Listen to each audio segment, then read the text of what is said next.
నమస్కారం. గత కొన్ని నెలలుగా అంటే డిసెంబర్ 8, 2024 నుంచి ఏం జరుగుతుందో మీరు అందరూ చూస్తున్నారు. మీ అందరికీ మై అపాలజీస్, నన్ను క్షమించండి.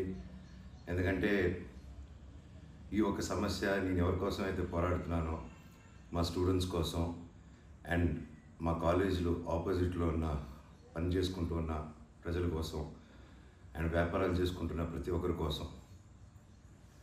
అండ్ నేను ఫస్ట్ నుంచి దాని మీద మాట్లాడుతుంటే అది తప్ప డైవర్షన్ చేస్తూ నా మీద అటాక్లు చేస్తూ నా కుటుంబ సభ్యులను లాగుతూ నన్ను ఒక మనిషిని ఎన్ని విధాలుగా ఇబ్బంది పెట్టాలో అన్ని విధాలుగా ఇబ్బంది పెట్టేస్తున్నారు.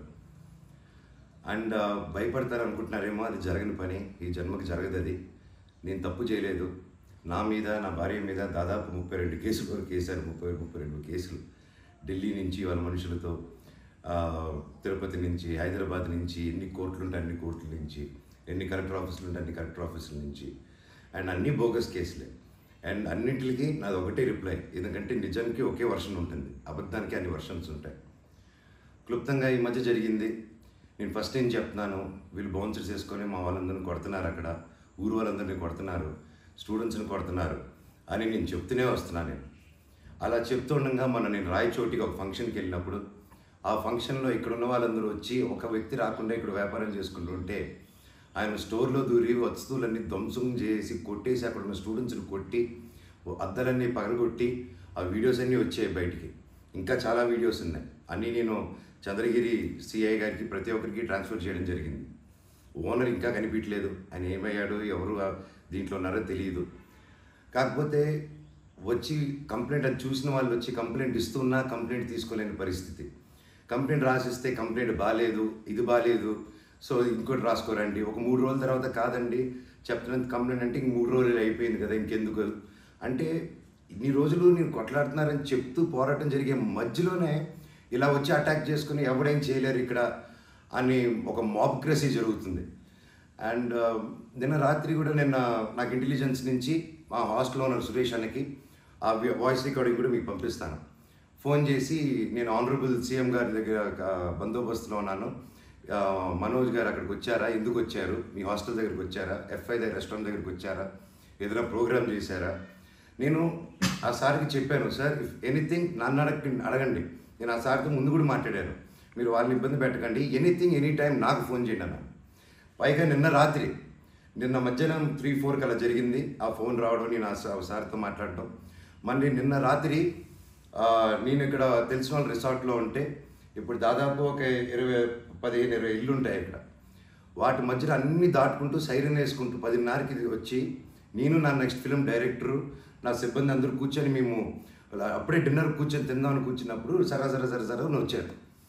సరే ఏంటని అందరూ కంగారు పడి వెళ్ళారు. ఏంటి సార్ అంటే, మీరంతా ఇక్కడ ఏం చేస్తున్నారు, నేను సీఎం గారి దగ్గర నుంచి వస్తున్నాను, ఆనరబుల్ సీఎం గారి దగ్గర నుంచి వస్తున్నాను, నీ పేరేంటి, ఏ ఊరు, అసలు ఇక్కడ ఎందుకు ఉంటున్నారు మీరు అని రాత్రి 10:30కి ఒక ఎస్ఐ గారు, కానిస్టేబుల్ గారు. అండ్ నేను వెంటనే దిగాను కిందకి.